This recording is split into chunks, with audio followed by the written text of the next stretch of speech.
Pensamentos são coisas. O poder que prenuncia o sucesso é o poder da mente. Como fazer com que a vida diga sim, em vez de não, aos seus planos e ambições? Na verdade, pensamentos são coisas, e coisas bem poderosas quando se unem a propósitos definidos, persistência e um ardente desejo de serem traduzidos em riquezas ou outros objetos materiais. Há alguns anos, Edwin C. Barnes descobriu quanto é verdade que os homens realmente pensam e enriquecem. A descoberta não se deu de uma vez. Chegou aos poucos, começando com o ardente desejo de se tornar sócio do grande Edison. Uma das características principais desse desejo era o de ser definido. Queria trabalhar com Edison e não para ele. Observe cuidadosamente a descrição de como procedeu para traduzir o desejo em realidade e terá, então, maior compreensão dos princípios que conduzem à riqueza. Quando tal desejo ou impulso passou, pela primeira vez, em sua mente, não se achava ainda em condições de agir.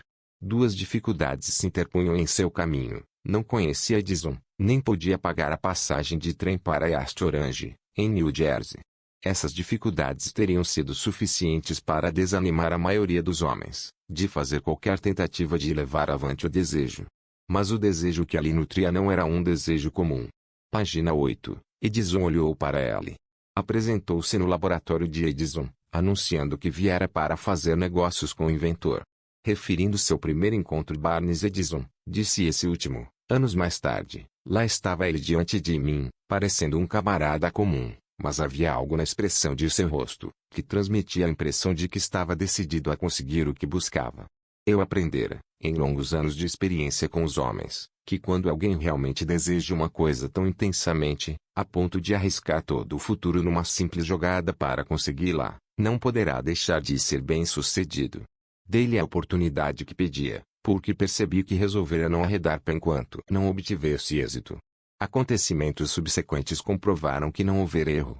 Não podia ter sido a aparência do jovem que lhe garantira a oportunidade no escritório de Edison, pois essa era contra ele. O que contou foi o que ele pensava. Barnes não conseguiu ser sócio de Edison na primeira entrevista. O que conseguiu foi a oportunidade de trabalhar nos estabelecimentos de Edison, por um salário bastante insignificante. Passaram-se meses. Aparentemente, nada acontecia que aproximasse o ambicionado objetivo que Barnes se impusera como seu principal propósito absoluto.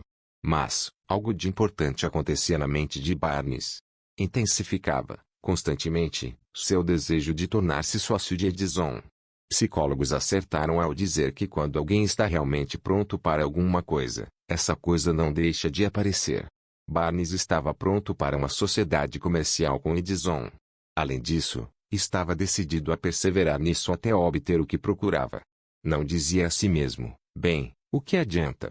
Acho que vou mudar de ideia e tentar um emprego de vendedor.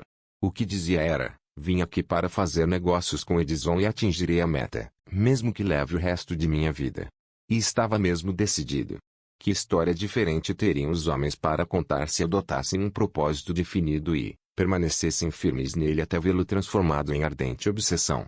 Página 9. Talvez o jovem Barnes não o soubesse na época, mas sua determinação férrea, a persistência em apoiar-se num simples desejo, estavam destinados a vencer qualquer oposição e trazer-lhe a oportunidade que procurava.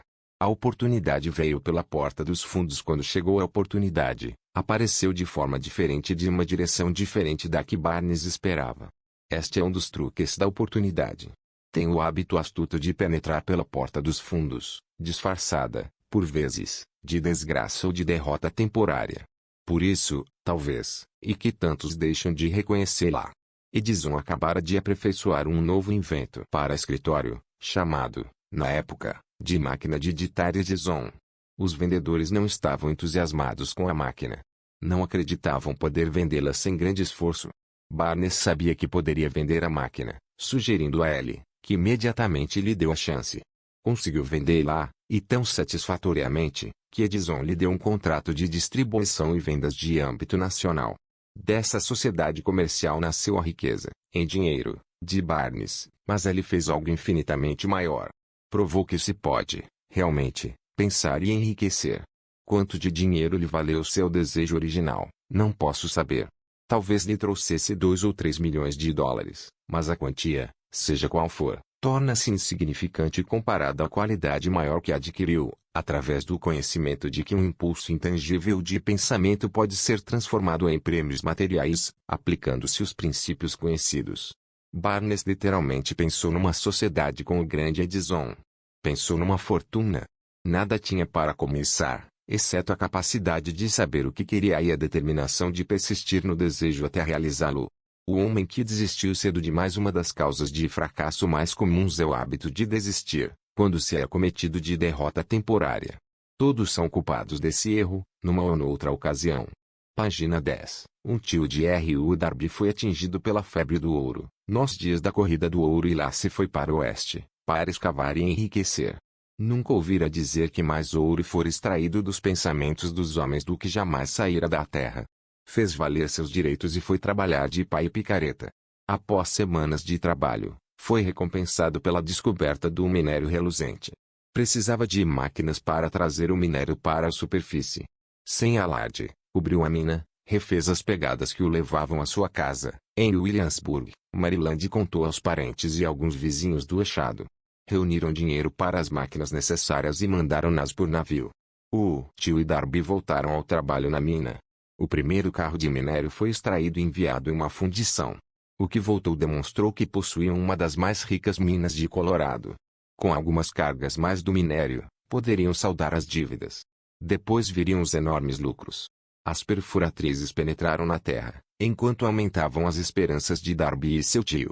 Então, algo aconteceu. O véu de minério de ouro desapareceu. Tinham chegado ao fim do arco-íris e o pote de duro não mais estava lá. Continuaram a perfurar, tentando, desesperadamente, encontrar o véu de novo, tudo em vão. E finalmente, resolveram desistir.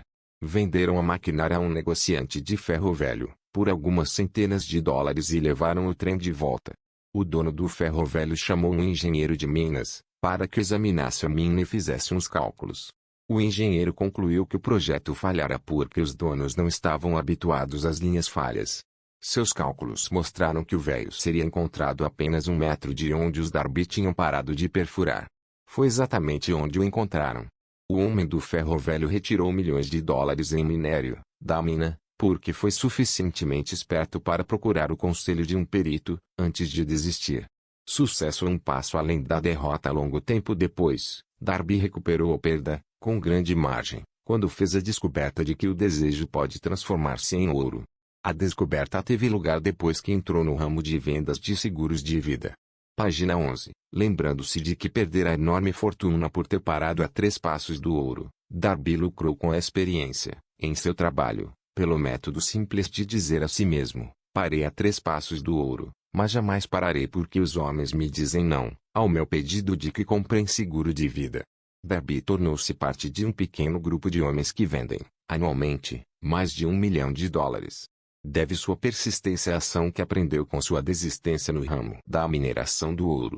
Antes que o sucesso chegue na vida de qualquer homem, ele encontrará, com certeza, muitas derrotas temporárias e, talvez, algum fracasso. Quando a derrota alcança o homem, a coisa mais fácil e lógica a fazer é desistir. É o que faz exatamente a maioria das pessoas. Mais de 5.000 dos homens de maior sucesso que este país jamais teve contaram ao autor que seu maior êxito chegou justamente a um passo além do ponto em que a derrota os alcançara. O fracasso é um malandro com aguçado senso de ironia e astúcia. Sente grande prazer em derrotar a pessoa, quando o êxito está quase ao seu alcance. A criança que dominou o homem pouco depois que Darby se formou na escola dos golpes duros, decidindo aproveitar a experiência que tivera no ramo da mineração do ouro, teve a sorte de estar presente numa ocasião que lhe demonstrou que um não precisa, necessariamente, significar não. Uma tarde, ajudava o tio a moer trigo num moinho antigo. O tio dirigia uma grande fazenda, em que viviam alguns colonos de cor, partilhando a colheita. Silenciosamente, abriu-se a porta e uma criança de cor, pequena, filha de um dos arrendatários, entrou, parando ao lado da porta. O tio ergueu os olhos, e, vendo a criança, berrou-lhe, asperamente: "O que é que você quer?" Medrosa, a criança respondeu: "Mamãe dizeu para mandar as 50 centavos para ela." "Não o farei", retorquiu o tio, "e agora corra para casa." "Sim, senhor", disse a menina, mas não se moveu. Página 12. O velho continuou o serviço e, Estava tão entretido, que nem percebeu que a criança não ia embora. Ao erguer os olhos, deparou com ela no mesmo lugar. Gritou-lhe: já lhe disse que fosse para casa. Agora vá, senão vou bater em você. Sim, senhor, respondeu a criança, mas não se mexeu. O tio largou um saco de farinha que ia desperrar no funil, apanhou um bastão do barril e se dirigiu à criança com uma expressão que indicava barulho. Darby conteve a respiração. Estava certo de que testemunharia uma violência. Sabia que o tio tinha um temperamento feroz. Quando este chegou ao lugar em que estava a menina, ela deu um passo à frente, rapidamente, olhou-o nos olhos e gritou no tom mais alto de sua voz aguda: minha mãe tem de ter os 50 centavos. O tio parou, olhou-a por um momento, depois colocou o pau no chão, e, tirando do bolso meio dólar, deu à criança. Esta pegou o dinheiro e se afastou, devagar, em direção à porta, sem tirar os olhos, por um minuto sequer, do homem que acabara de dominar.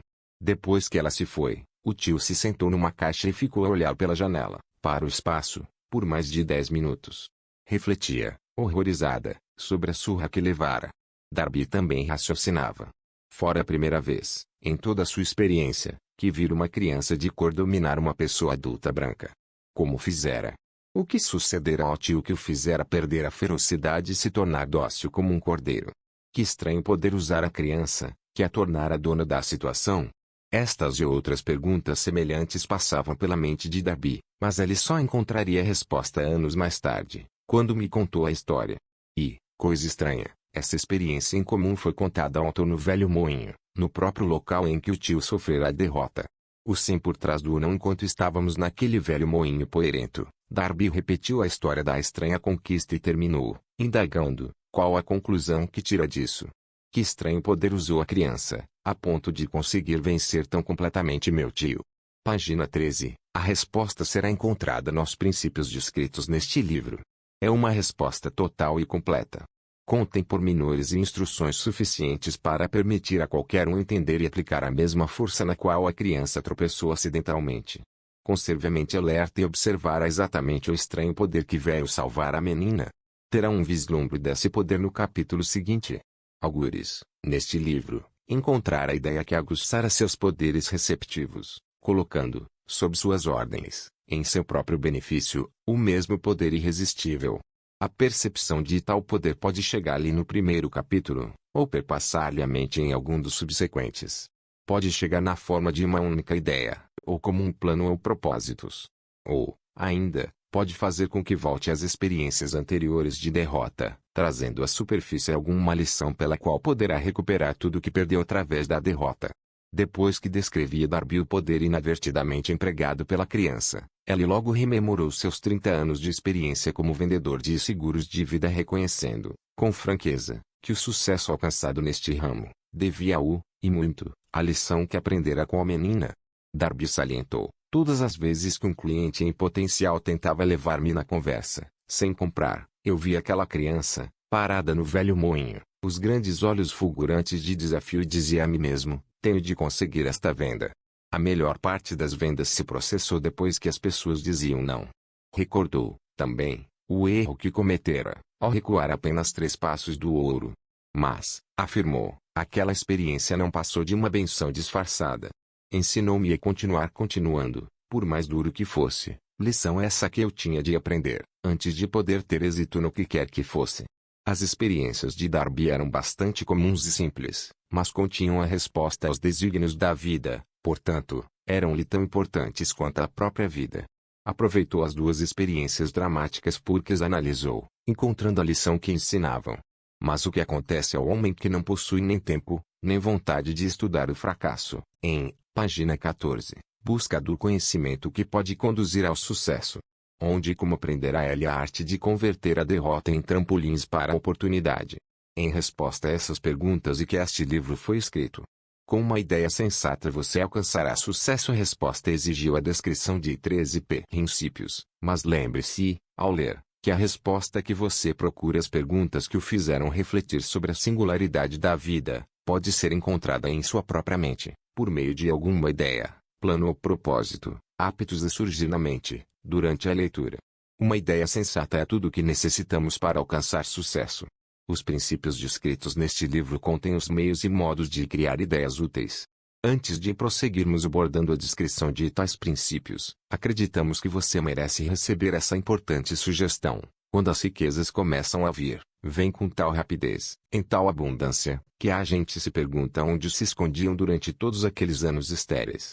Esta é uma declaração surpreendente, ainda mais se tomarmos em consideração a crença popular de que a riqueza só vem aos que trabalham duramente e por longo tempo. Quando você começar a pensar em enriquecer, observará que a riqueza começa com um estado de espírito, com decisão e propósito, com trabalho pequeno ou árduo. Você e todos os outros devem estar interessados em saber como se adquire um estado de espírito que atrai riquezas. Eu passei 25 anos pesquisando, porque também quis saber quão ricos os homens se tornam desse modo. Observe atentamente, assim que você dominar os princípios desta filosofia e começar a seguir as instruções para a aplicação daqueles princípios, seu estado financeiro começará a melhorar e tudo que você tocar começará a transformar-se numa vantagem em seu próprio benefício. Impossível. Absolutamente. Uma das principais fraquezas humanas é a familiaridade do homem comum com a palavra impossível. Sabe todas as, página 15, regras que não dão certo. Sabe todas as coisas que não podem ser feitas. Este livro foi escrito para os que procuram as regras que tornam os outros bem-sucedidos e estão dispostos a arriscar tudo nessas regras. O sucesso chega àqueles que têm a consciência do sucesso. O fracasso vem aos que, com indiferença, se tornam cônscios do fracasso. O objetivo deste livro é ajudar aos que procuram aprender a arte de mudar suas atitudes, de fracasso consciente a sucesso consciente. Outra fraqueza, encontrada em gente demais, e o hábito de medir tudo e a todos, por suas próprias impressões e crenças. Algumas pessoas que lerem isto acreditam que não poderão pensar em enriquecer, porque seus hábitos de raciocínio foram calcados na pobreza, necessidade, miséria, fracasso e derrota. Essa gente infeliz lembra-me um chinês proeminente, que foi à América para ser educado no sistema americano. Frequentou a Universidade de Chicago. Um dia, o presidente Harper encontrou o jovem oriental no pátio, parou para bater um papo com ele, durante alguns minutos, terminando por indagar o que é que mais o impressionara como sendo a característica principal do povo americano. Ora, exclamou o estudante, a estranha forma dos olhos. Vocês têm os olhos puxados. O que dizemos nós dos chineses? Recusamos acreditar naquilo que não compreendemos. Cremos, tolamente, que nossas próprias limitações são a medida certa das limitações. Certamente os olhos dos outros estão puxados, porque não são iguais aos nossos. O quero e obterei quando Henry Ford decidiu produzir seu famoso motor V8, quis construir um motor com todos os 8 cilindros colocados num só bloco. Deu aos engenheiros as instruções necessárias para fazer um projeto da máquina. O desenho foi feito no papel, mas os engenheiros concordaram, unanimemente, em que era impossível engastar um motor de 8 cilindros numa só peça. Ford disse, façam-no de qualquer maneira. Mas, replicaram, é impossível. Página 16, continuem, ordenou Ford, e permaneçam no serviço até conseguirem, não importa quanto tempo leve. Os engenheiros continuaram. Nada mais lhes restava fazer senão permanecer no quadro da Ford. Passaram-se 6 meses e nada aconteceu. Outros 6 meses se passaram e ainda. Os engenheiros tentavam todos os planos concebíveis para executar as ordens, mas a coisa parecia fora de dúvida, impossível. No fim do ano, Ford conferenciou com os engenheiros, que novamente lhe informaram que não tinham encontrado jeito de executar-lhe as ordens. Vão em frente, teimou Ford. Quero e obterei. Prosseguiram, então, e, como por passe de mágica o segredo foi descoberto. A determinação de Ford vencera mais uma vez. Talvez esta história não tenha sido descrita com absoluta precisão, mas em resumir no conteúdo, está correta.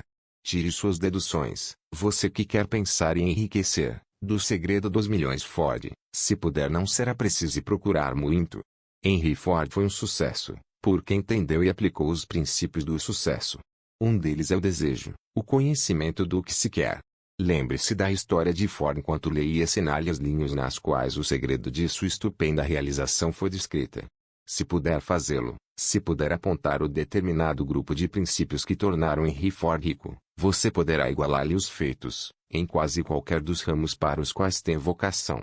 Um poeta percebeu a verdade quando em Lê escreveu estas linhas proféticas: sou o dono do meu destino, capitão da minha alma, Deveria ter nos informado que se somos donos do nosso destino e capitães da nossa alma é porque temos o poder de controlar nossos pensamentos. Deveria ter nos contado que nosso cérebro fica magnetizado pelos pensamentos dominantes que abrigamos na mente e que, por meios que não são familiares a nenhum homem, esses imãs atraem para nós as forças, pessoas, circunstâncias da vida que se harmonizam com a natureza dos nossos pensamentos dominantes. Página 17. Deveria ter nos contado que, antes de podermos acumular riquezas em abundância, devemos imantar nossas mentes com um desejo intenso de riquezas. Devemos tornar-nos desejosos de dinheiro, até que esse desejo nos leve a criar planos definidos para adquiri-lo. Mas, sendo poeta e não filósofo, Henley contentou-se em declarar a grande verdade em forma ética, deixando aos que o seguiram a interpretação filosófica de suas linhas. Pouco a pouco a verdade se revelou, até que agora parece certo que os princípios descritos neste livro contêm o segredo do domínio de nosso destino econômico. Um jovem compreende seu destino. Estamos prontos, agora, a examinar o primeiro destes princípios. Mantenha o espírito aberto e lembre-se, ao ler, de que não são invenção de ninguém em particular. Os princípios funcionaram para muitos. Você poderá empregá-los em seu próprio e duradouro benefício. Achará fácil e não difícil fazê-lo. Há alguns anos, fiz o discurso de formatura no Salem College, em Salem, na Virgínia Ocidental. Salientei o princípio descrito no capítulo seguinte, com tal intensidade, que um dos membros da classe de bacharelandos apropriou-se dele completamente, tornando parte de sua própria filosofia. O jovem se tornou deputado e fator importante na administração Franklin D. Roosevelt. Escreveu-me uma carta, que tão claramente refletia sua opinião sobre o princípio esboçado no capítulo seguinte, que resolvi publicar lá, como introdução ao referido capítulo. Fornece uma ideia das compensações futuras. Meu caro Napoleão, minha tarefa, como membro do Congresso, tendo-me dado compreensão dos problemas de homens e mulheres, faz com que lhe escreva, para oferecer-lhe uma sugestão que poderá ser útil a milhares de pessoas dignas. Em 1922, quando fez o discurso de formatura no Salem College, era eu um dos bacharelandos. Naquele discurso, o senhor implantou-me na mente a ideia que foi responsável pela oportunidade que tenho agora de servir ao povo de meu estado, e será responsável, em grande escala, por qualquer futuro sucesso que possa ter a teologia. Página 18. Lembro-me, como se fosse ontem, da maravilhosa descrição do método pelo qual Henry Ford, com muito pouca instrução, sem um centavo, sem amigos influentes, se elevou a grandes alturas. Resolvi, então, antes mesmo de terminado o seu discurso, que lutaria por um lugar para mim, não importando as dificuldades que tivesse de vencer. Milhares de jovens terminarão os estudos este ano e dentro dos próximos anos. Cada um deles procurará exatamente tal mensagem de estímulo prático, como a que recebi do Senhor. Quererão saber para onde se dirigir, o que fazer para começar a vida. O Senhor poderá contar-lhes, porque já ajudou a resolver os problemas de tanta gente. Há milhares de pessoas na América, hoje em dia, que gostariam de saber como converter ideias em dinheiro, pessoas que têm de começar do nada, sem dinheiro e indenizar-se das perdas. Se alguém pode ajudá-los, esse alguém é o Senhor. Se publicar o livro, gostaria de possuir o primeiro exemplar que sair da máquina, pessoalmente autografado pelo Senhor. Com os melhores votos, creia-me cordialmente seu, Jennings Randolph. 35 anos depois de ter feito o discurso, tive o prazer de voltar ao Salem College em 1957 e fazer o discurso especial de despedida, por ocasião da formatura da turma. Foi-me então concedido o título de doutor honoris causa de literatura. Desde 1922, venho observando Jennings Randolph, que se elevou a diretor de uma das linhas aéreas mais importantes da nação, grande e inspirado orador e senador dos Estados Unidos, pela Virgínia Ocidental. Pontos a fixar. Tal qual Edwin Barnes, um homem pode estar mal vestido e sem dinheiro, mas seu desejo ardente poderá trazer-lhe a oportunidade de sua vida. Quanto mais você trabalhar na direção certa, mais próximo estará do sucesso. Muita gente desiste quando o sucesso está a seu alcance. Deixam-no para que outros o arrebatem. Propósito é a pedra angular de qualquer realização, grande ou pequena. Um homem forte poderá ser derrotado por uma criança que tem o propósito. Mude os seus hábitos de pensar sobre o significado de sua tarefa e conseguirá, muitas vezes, alcançar o aparentemente impossível. Como Henry Ford, você poderá transmitir aos outros sua fé e persistência e conseguir fazer bem o impossível. Tudo que a mente humana pode conceber e acreditar, poderá alcançar.